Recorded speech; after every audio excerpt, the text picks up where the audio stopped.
அனைவருக்கும் அன்பான வணக்கங்கள். இது மகா பெரியவா ஆன்மீகம் யூடியூப் சேனல். பூஜை அறையில் முதல்ல இந்த ஒரு பொருள் இருக்கான்னு பாருங்க. பட்ட கஷ்டமெல்லாம் தூள் தூளாக போகும். இருந்த இடம் தெரியாமல் போகும் உங்கள் கஷ்டமெல்லாம். இந்த ஒரு பொருள் உங்கள் பூஜை அறையில் இருந்ததுன்னா உடனே இப்போ நீங்கள் யோசிப்பீங்க, வலம்புரி சங்கா இருக்குமா, சாலக்கிராமா, சாலிகிராமா, குன்றின் மணிகளா, குபேர பானையா, அல்லது குபேரர் படமா, குபேரர் சிலையா, காமதேனு சிலையா, வெள்ளருக்கு மாலையா, வெள்ளருக்கு விநாயகரா, இதை மாதிரி பூஜை பொருட்கள் எல்லாமே கண்டிப்பாக உங்கள் ஞாபகத்தில் வரும். இன்னும் ஒரு படி ஒரு சிலர் யோசிப்பாங்க, எல்லா பொருட்களுமே நாம் வச்சுருக்கோம், எல்லா மந்திரமே சொல்கிறோம், எல்லா விரதமுமே இருக்கிறோம், நமக்கும் சில நேரத்தில் நினைத்த விஷயங்கள் கைக்கூடி வரமாட்டிக்குன்னு நினைக்கிறவங்களும் இருப்பாங்க. ஒரு சிலர் இதெல்லாம் வாங்குறதுக்கு என்கிட்ட பணமே கிடையாதுங்க அப்படிங்கிறவங்களும் இருப்பாங்க. இப்போ நான் சொல்லக்கூடிய பரிகாரத்துக்கு பணம் தேவையே இல்லைங்க கண்டிப்பாக. ஆனால் உங்கள் வீட்டு பூஜை அறையில் இருக்கணும். பூஜை அறை அப்படின்னோடனே நம்ம எல்லாரும் இப்படி விளக்கு பொருத்தணும், அப்படி விளக்கு பொருத்தணும், இந்த ஃபோட்டோவை அப்படி வைக்கணும், குபேரர் படத்தை இப்படி வைக்கணும், குபேர பானை வைக்கணும், பஞ்ச பாத்திரம் வைக்கணும், பஞ்ச பாத்திரத்தில் தண்ணீர் வைக்கணும், சூடந்தட்டை இங்கே வைக்கணும், பத்தியை பொறுத்து இங்கே வைக்கணும், அது மாதிரி மகாலட்சுமிக்கு வடக்கு திசையை நோக்கி விளக்கேற்றணும், நல்ல வேலை கிடைக்கணும்னா சூரிய பகவானை நினச்சி கிழக்கு திசையை நோக்கி விளக்கேற்றி வைக்கணும். இதை மாதிரிலாம் ஒவ்வொரு விஷயத்தை முடிந்த அளவு நம்மளுக்கே தெரியும். முடியாத பட்சத்தில் நம்மளுக்கு தெரியாத விஷயங்களை நம்ம யார்கிட்டையாவது கேட்டு கற்றுப்போம்.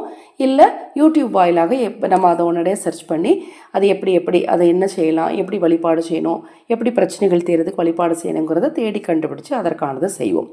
ஆனால் அந்த இடத்துல தெய்வத்தை நிறுத்துறதுக்கு உண்டான விஷயத்தை நாம் இது வரைக்கும் தேடி இருக்கவும் மாட்டோம், செஞ்சுருக்கவும் மாட்டோம்.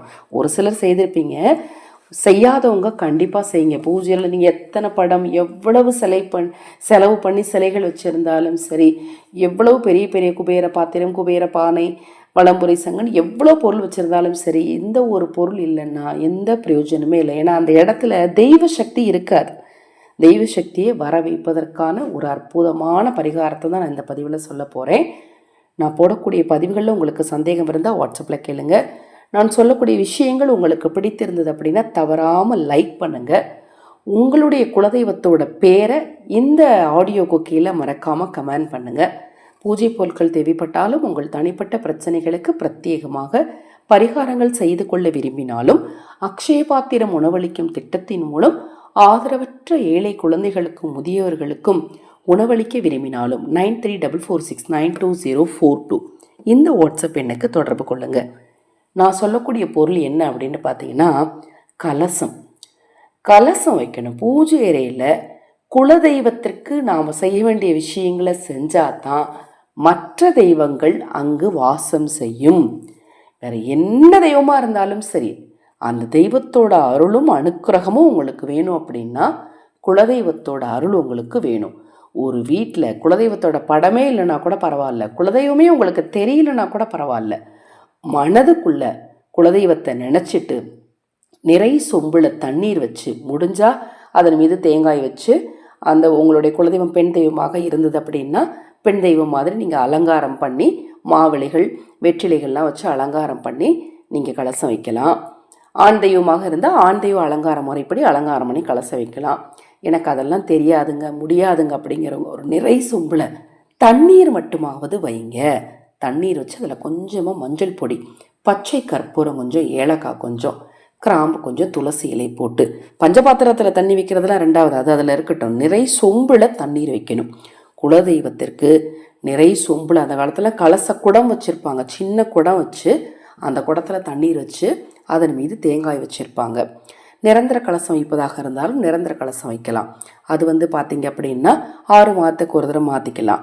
இல்லைங்க நான் 48 நாட்களுக்கு ஒரு முறை மாத்திரம், இல்லை எனக்கு கலசம் வைக்க தெரிலங்க, எப்படி வைக்கிறது, இது மாதிரி டவுட் இருந்தாலும் வாட்ஸ்அப்பில் கேளுங்க, கண்டிப்பாக தெளிவுபடுத்துகிறேன்.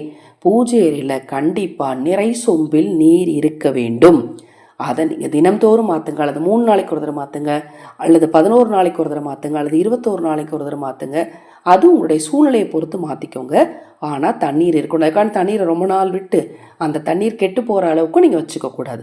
ஒரு குறிப்பிட்ட தினங்கள் வச்சு அதை நீங்கள் மாற்றிக்கணும். இப்போ நான் சொன்ன இந்த தகவலில் உங்களுக்கு ஏதாவது சந்தேகம் இருந்தால் வாட்ஸ்அப்பில் கேளுங்க.